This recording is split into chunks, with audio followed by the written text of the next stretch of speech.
আর এবার যে গুরুত্বপূর্ণ খবর চোখ রাখবো, ইতিমধ্যে স্কুল বাসে একেবারে হামলা করা হলো স্কুল ছাত্রকে, একেবারে যে সময় খবর দিয়ে চোখ থাকছে স্কুল ছাত্রীকে। পূর্ব বর্ধমানের ছবি দেখাচ্ছি আপনাদের সামনে এক্সক্লুসিভ টাইপ টি বাংলার পর্দায়। চলন্ত বাসে আক্রান্ত স্কুল ছাত্রী, চলন্ত বাসে আক্রান্ত স্কুল ছাত্রী, প্রকাশ্য বাসের মধ্যে ছাত্রীর গলায় কোপ। ঘটনাস্থল পূর্ব বর্ধমানের কেতুগ্রাম এলাকা এবং মাসির সঙ্গে বাসে চেপে বাড়ি ফিরছিল ওই ছাত্রী। পথে কোমরপুর এলাকায় এক যুবক বসে উঠে পড়ে এবং পথে নিমিষেই যুবক ছাত্রীর গলায় কোপ বসিয়ে দেয় বলে অভিযোগ। নিমিষেই যুবক ছাত্রীর গলায় কোপ বসিয়ে দেয়, অর্থাৎ চলন্ত বাসেও নিরাপত্তাহীনতার অভাব, সেখানেও কিন্তু চলন্ত বাসে একেবারে কোপ মারা হলো স্কুল ছাত্রীকে, গলায় কোপ। চলন্ত বাসে কোপ মারা হলো স্কুল ছাত্রীকে, যে খবর কিন্তু রীতিমতো চাঞ্চল্য ছড়িয়েছে, যে খবর তুলে ধরছে এক্সক্লুসিভ টাইপ টি বাংলার পর্দায়। পূর্ব বর্ধমানের ঘটনা, পূর্ব বর্ধমানের কেতুগ্রাম এলাকার এই ঘটনা। হাসপাতালে নিয়ে গেলে ছাত্রীকে মৃত বলে ঘোষণা করা হয় চিকিৎসকের তরফে। ঘটনার পর থেকেই পলাতক অভিযুক্ত যুবক, এখনো পর্যন্ত সেই অভিযুক্ত গ্রেপ্তারকে আটক বা গ্রেপ্তার করা সম্ভব হয়নি। ঘটনাস্থলে তিনি কিন্তু এই দুর্ঘটনা ঘটিয়ে সেখান থেকে পালিয়ে যায়। এবার চলন্ত বাসে স্কুল ছাত্রীকে গলায় কোপ, প্রকাশ্য বাসের মধ্যে ছাত্রীর গলায় কোপ। অর্থাৎ যে ছবির দিকে নজর থাকছে আমাদের, যে খবরের দিকে নজর থাকছে আমাদের, এক্সক্লুসিভভাবে দেখাচ্ছি টাইপ টি বাংলার পর্দায়। পূর্ব বর্ধমানের কেতুগ্রাম এলাকা থেকে কিন্তু এই ছবি উঠে আসছে, অর্থাৎ চাঞ্চল্যকর ছবি, চাঞ্চল্যকর অভিযোগ। যে খবর দিকে চোখ থাকছে ঘটনাস্থল পূর্ব বর্ধমানের কেতুগ্রাম এলাকা, সেখানে চলন্ত স্কুল বাসে আক্রান্ত এবং নিহত হতে হলো স্কুল ছাত্রীকে, যেখানে গলায় কোপ মেরে পালিয়ে গেল এক যুবক। যদিও সেই যুবককে এখনো পর্যন্ত আটক বা গ্রেপ্তার করা এখনো পর্যন্ত সম্ভব হয়নি। এই সমস্ত বিষয় নিয়ে আমরা বিস্তারিত নেব। আপডেট নেব, আমাদের প্রতিনিধি ফোন কলে জুড়ে রয়েছে পূর্ব বর্ধমান থেকে কল্যাণ।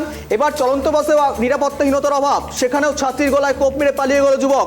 একেবারে চলন্ত বাসে প্রকাশ্য দিবালোকে হেন খুনের ঘটনা, তোমার কাছে কি আপডেট রয়েছে?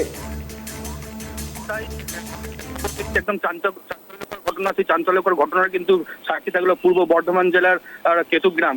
যেটা আমরা জানতে পেরেছি যে কেতুগ্রামে বাসে করে মাসির বাড়ি থেকে ফিরছিল জ্যোতি খাতুন, একজন অষ্টম শ্রেণীর ছাত্রী। কিন্তু যখনই কোমরপুর এলাকার কাছে যখন পৌঁছায়, তখনই আচমকায় বাসে ওঠে এক যুবক। সেই যুবক কিন্তু হামলা চালায় যে জ্যোতির ওপর, তার গলা লক্ষ্য করে কিন্তু তাকে ধারালো অস্ত্রে কোপ বসান ওই যুবক। তারপরেই কিন্তু বাস থামিয়ে দিয়ে যখন বাসের প্যাসেঞ্জাররা তড়িঘড়ি হয়ে নামে, ঠিক তৎক্ষণাৎ তাদের মাঝখানে কিন্তু সেই দুষ্কৃতী কোনোভাবে পালিয়ে যায় কিছু বোঝার আগেই। তারপরেই কিন্তু পুলিশকে খবর দেওয়া হয়। ততক্ষণে কিন্তু নাবালিকা ওই অষ্টম শ্রেণীর ছাত্রী জ্যোতি খাতুন, তার কিন্তু দেহ রক্তাক্ত অবস্থায় ছিল।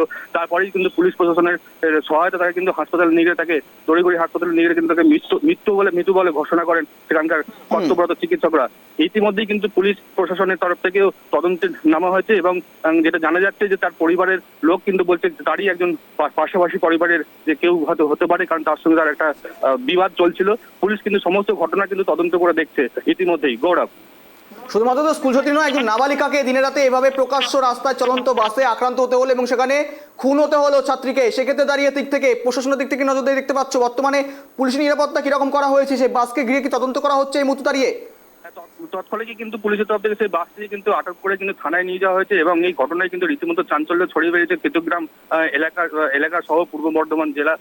কিন্তু পুলিশ প্রশাসনের তরফ থেকেও কিন্তু ইতিমধ্যেই পূর্ব বর্ধমান জেলা থেকেও কিন্তু পুলিশ প্রশাসনের উচ্চপদস্থ কর্তব্যরা সেখানে পৌঁছান এবং পুরো ঘটনার কিন্তু তদন্ত করে দেখছে পূর্ব বর্ধমান জেলা পুলিশ প্রশাসন। গৌরব, ধন্যবাদ কল্যাণ তোমাকে সঙ্গে থাকার জন্য। ঘটনার পর থেকে পলাতক অভিযুক্ত যুবক, পথে কোমরপুর এলাকায় এক যুবক বসে উঠে পড়ে এবং সেখানেই গলায় কোপ মেরে পালিয়ে যায় সেই যুবক। চলন্ত বাসে আক্রান্ত স্কুল ছাত্রী, নিরাপত্তাহীনতার অভাব এবং রাস্তাঘাটেও, যেখানে স্কুল ছাত্রী নাবালিকা একজন ছাত্রী স্কুল থেকে মাসির বাড়ি থেকে বাড়ি ফিরছিলেন, হাসপাতালে নিয়ে গেলে ছাত্রীকে মৃত বলে ঘোষণা করে চিকিৎসকেরা, অর্থাৎ গলায় কোপ মেরে পালিয়ে যায় সেই যুবক। ঘটনার পর থেকেই পলাতক অভিযুক্ত যুবক।